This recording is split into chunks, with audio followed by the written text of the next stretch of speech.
இந்த ஆதிலிங்கம் மேனேஜர் என்பவர் வந்து ஒரு 2023 ஆகஸ்ட்லேயோ என்னமோ வந்து என்னென்னா கேரளாவில் போதைப்பொருள் ப்ளஸ் வந்து ஆயுத கடத்தல் அந்த வழக்கில் வந்து அப்போ 2023 ஆகஸ்ட் செப்டம்பரில் மாற்றி விசாரிக்கும் போதே வந்து பெரிய அளவில் செய்தி ஆயிடுச்சு. அதில் வந்து வரலட்சுமி வந்து சிக்கி அப்போ பெரிய அளவில் வரலட்சுமிக்கு வந்து வரலட்சுமியினுடைய தனிப்பட்ட மேனேஜரும் ஆதிலிங்கம். இந்த அரசி படத்தினுடைய தயாரிப்பு நிர்வாகி ப்ரொடக்ஷன் மேனேஜராகவும் அதுக்கு பிறகு இந்த என்சிபியில் வந்து ஆஜராகிறத தவிர்த்துக்கிட்டே வருது. பெரிய அளவில் வந்து சிக்கலாகி வாழ்க்கை சிக்கலாகிறோம் அப்படின்னு பயந்து என்னென்னமோ பல கட்டங்களில் முயற்சி பண்ணிச்சு. அதுக்கு பிறகு எந்த கட்டமும் அது வந்து அதுக்கு பலம் தரலை. அப்படிங்கும்போது ஒரு வழி இல்லை, அப்பா தான் ஒரே சாய்ஸ். அதுக்கு ரீசெண்டாக கூட ஒரு வாரத்துக்கு முன்னால் நிச்சயார்த்தம் ஒன்று நடந்துச்சு. மும்பையை சேர்ந்த ஒரு பையன் தான் அவர் ஏற்கனவே கல்யாணம் ஆகி 15 வயசில் அவருக்கு ஒரு பொண்ணோ பையனும் இருக்கான். அவர் வந்து மும்பையில் இப்போ என்ன பண்ணுறாரு ஏது பண்ணுறாருன்றது இனிமேல் தான் அது தெரியும். ஆதிலிங்கத்தினுடைய பணம் போதைப்பொருள் கடத்தல் வழக்குகளில் கடத்தி சம்பாதிச்ச பணமே ஒரு 200 250 கோடி ரூபாய்க்கிட்ட.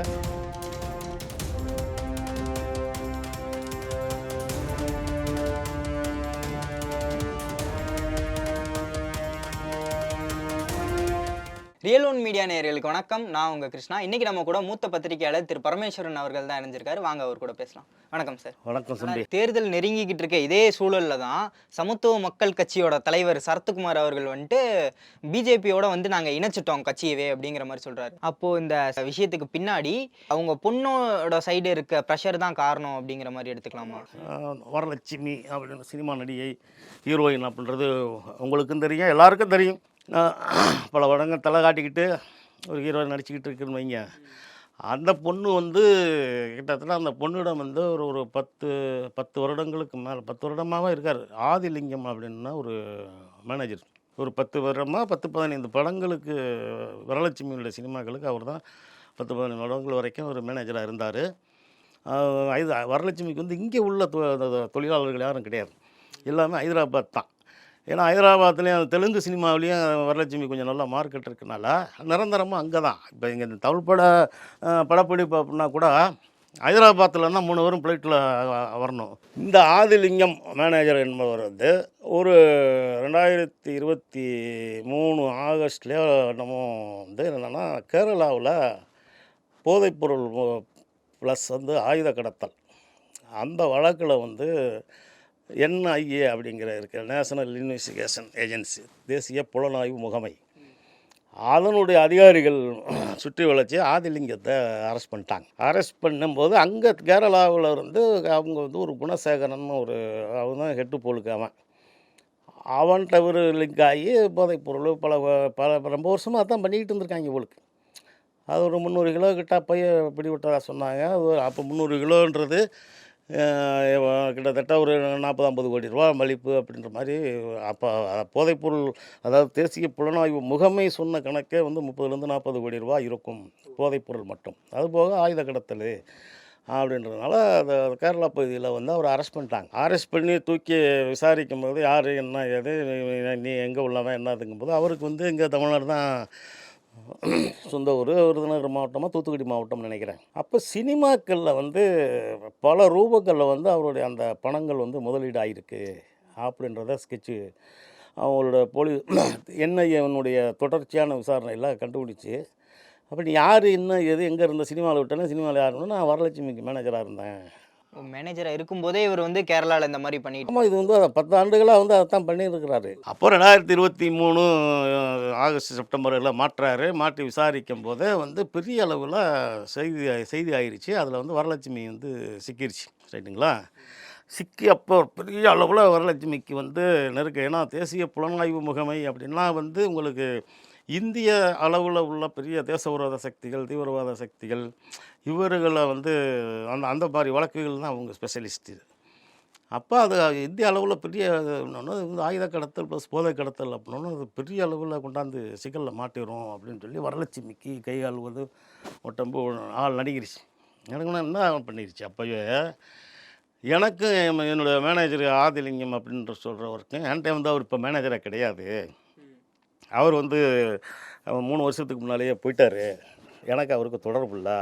3.5 வருஷம் முன்னாலே போயிட்டார் அப்படின்னு 2023 ஆதிலிங்கம் பிடிபட்ட உடனே வரலட்சுமி தரப்புல இருந்து ஸ்டேட்மெண்ட் வந்துருச்சு. 3.5 வருடங்களுக்கு முன்னாலேயே வந்து ஆதிலிங்கம் வந்து போயிட்டார் என்னை விட்டு அப்படின்னு சொன்ன வரலட்சுமி, ஆனால் 2020 பிற்பகுதி, அதாவது கொரோனா காலம் மார்ச்சில் ஆரம்பிக்குது.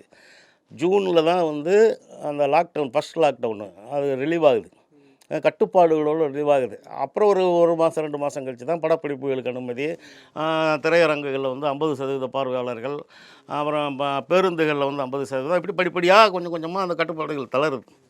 அதற்கு பிறகு அந்த காலகட்டத்தில் தான் அரசி அப்படிங்கிற ஒரு படம் ஆரம்பிக்கப்படுது. அதை வந்து தயாரித்தது யாருன்னா, இந்த தெலுங்கு படங்களுக்கு வந்து தமிழ் வசனம் எழுதக்கூடிய ஒரு நபர். அவர் தான் அந்த படத்தினுடைய தயாரிப்பாளர் அப்படின்னு சொல்லிக்கிட்டு உள்ளே வந்தார். அதற்கு முதலீடு அப்படின்னு பார்த்தீங்கன்னா, ஒரு பெண் பாடகி, எழுத்தாளர் அப்படின்னு ஒரு பொண்ணு. அந்த பொண்ணு வந்து அவங்களும் ஒரு ஒன் ஆஃப் த தயாரிப்பில் ஒன் ஆஃப் த பார்ட்னர் அப்படின்ற மாதிரி அவங்களும் உள்ளே வந்தாங்க. அதற்கு பிறகு ஒரு பல்கலைக்கழகத்துடைய வேந்தர் ஒருத்தர், அவரும் அந்த படத்துக்குள்ளே வர்றார். இந்த அரசி படம் ஆரம்பிக்கப்படுது. இதெல்லாமே 2020 பிற்பகுதிகளில் தான் இது ஆகுது. 1.5 வருஷம் 2 வருஷமோ வருது. இந்த படத்தினுடைய, அதாவது அரசி படத்தினுடைய ப்ரொடக்ஷன் மேனேஜராகவும் ஆதிலிங்கம் தான். வரலட்சுமியினுடைய தனிப்பட்ட மேனேஜரும் ஆதிலிங்கம். இந்த அரசி படத்தினுடைய தயாரிப்பு நிர்வாகி, ப்ரொடக்ஷன் மேனேஜராகவும் வந்து ஆதிலிங்கம் தான் இருக்கார்.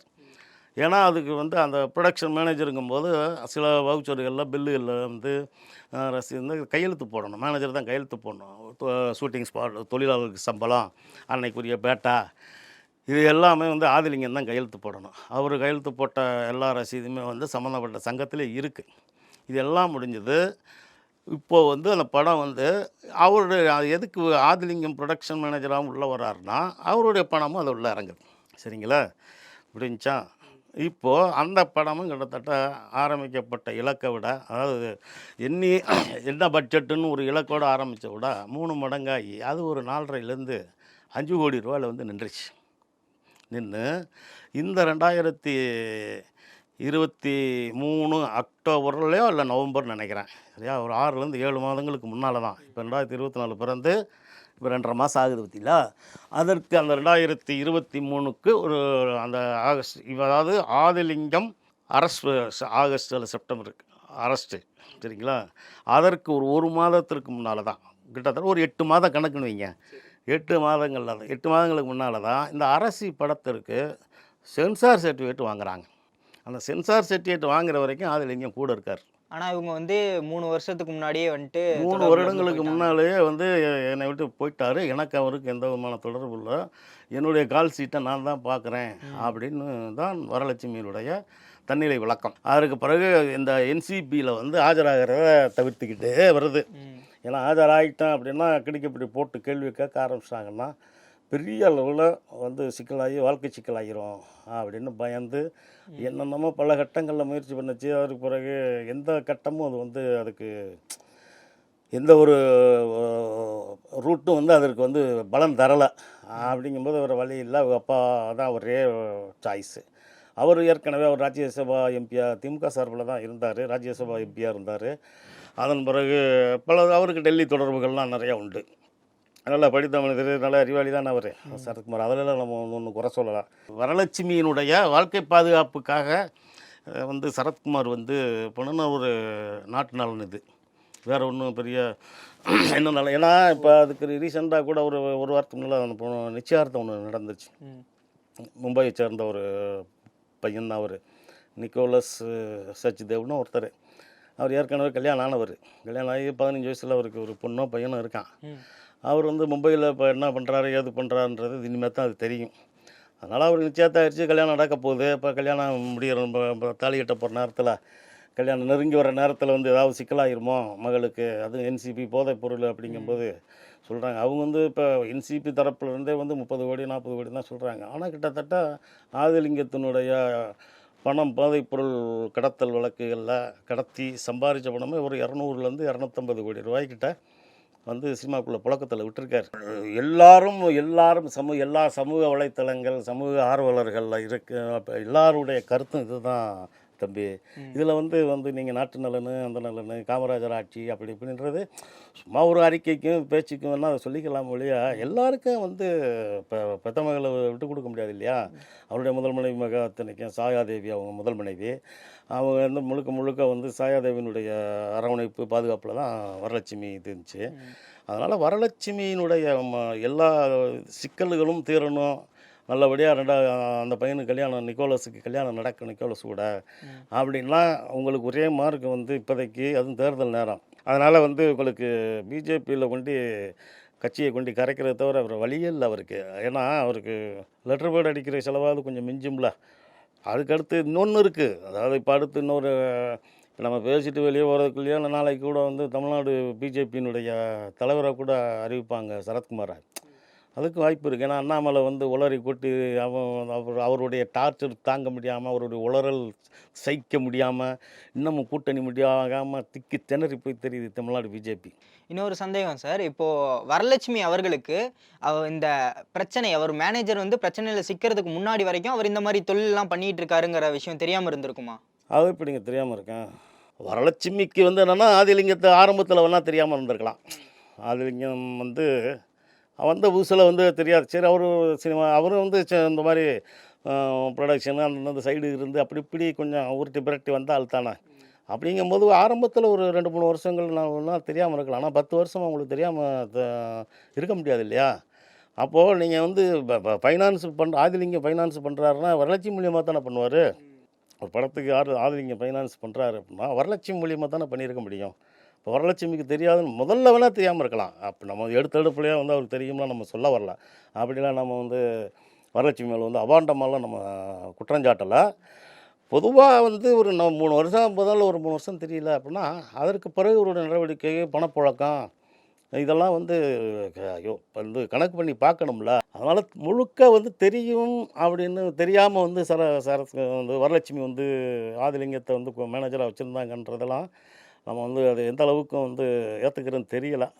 நான் வந்து வந்து மீண்டும் அதை அழுத்தமாக சொல்கிறது அதுதான். தெரிஞ்சிருக்குமா நான் வரலட்சுமிக்கு உண்டான சம்பளங்களை வந்து நீங்கள் வந்து ஏற்றி வாங்கி கொடுக்கும்போது அப்புறம் நீங்கள் வந்து மற்றதை யோசிக்க தோணதில்ல. அந்த மாதிரி ஒரு விஷயங்களில் வந்து வரலட்சுமியினுடைய அந்த யோசிக்கும் திறனை வந்து பணம் மறைச்சிருக்கும். இதுதான் உண்மையாக இருக்க முடியும். படபடி ஆதிலிங்கம் வந்து தப்பிக்கும் இருக்குதுன்னா வரலட்சுமி இப்போதைக்கு தப்பிச்சாச்சு. மேக்சிமம் அது தப்பிச்சிருச்சு, அவ்வளோதானே. இன்னும் தமிழ்நாடு பிஜேபி தலைவராகிட்டு வரல சரத்குமார். அதனால் வரலட்சுமியினுடைய அதாவது சமாக்காவினுடைய இணைப்பின் பின்னணி பெரும்பின்னணி இதுதான். இதை தவிர வேறு இன்னமும் காரணம் இருக்க முடியாது, அவ்வளோதான். ஓகே சார், இப்போ வரலட்சுமி அவர்கள் வந்துட்டு சேஃபான ஒரு இடத்துல இருக்காங்க அப்பா பின்னாடி. இப்போது அவரோட நிலை என்ன? அந்த மேனேஜரோட நிலை வந்து என்ன? அவர் உள்ளே தான் இருக்கார், ஜெயிலில் இருக்கார். ஆமாம், அவர் கேரளா ஜெயிலில் எங்கேயுமே இருக்கார். அவர் என்ஐஏனுடைய இதுலேயும் ப்ளஸ் என்சிபியினுடைய அவங்க 2 பேரும் சேர்ந்தான வழக்கு போட்டது. என்ஐஏ தான் ரெய்டு. ஆயுத கடத்தல் அப்படிங்கும்போது என்ஐஏ உள்ள வருவாங்க. போதைப்பொருள் அப்படிங்கும்போது சர்வதேச அளவில் போதைப்பொருள் சப்ளை அப்படிங்கும்போது என்சிபி வருவாங்க. இந்த 2 இந்திய அரசாங்கத்தினுடைய இந்த 2 துறையினுடைய வழக்கு தான் அது. அதனுடைய ஏற்பாட்டில் திருவனந்தபுரத்தில் எங்கேயோ எங்கேயோ கேரளா ஜெயிலில் தான் எங்கேயோ இருக்கார். அவர் ஜெயிலில் தான் இருக்கார். அதற்கு பிறகு விசாரணை அப்படி இப்படின்னு போகும்போது நாளை கழித்து வந்து வரலட்சுமி அது மேலே எந்த தப்பும் இல்லைன்னு கூட நாளை கழித்து கூட வரலாம். இல்லை நாளைக்கு அவர் பிஜேபி தலைவர் ஆகிறாருன்னா நாளை கழித்து வரலட்சுமி ஆதிலட்சுமி வந்து ஆதிலிங்கம் வந்து வரலட்சுமியை பார்க்கல அப்படின்ற மாதிரி சொல்லலாம். வரலட்சுமி ஆதிலிங்கம் பார்க்கலன்ற மாதிரி கேஸை வந்து க்ளோஸ் பண்ணலாம். ஏன்னா அது வந்து சகஜம் தானே. இந்திய அரசியலில் பிஜேபியினுடைய ஒரு அடிமட்ட அசிங்கமான வேலை தானே அது எல்லாமே. அது வரும். ஓகே சார், தொடர்ந்து பேசுவோம். பல சுவாரஸ்யமான கருத்துக்களை பதிவு செஞ்சதுக்கு நன்றி சார்.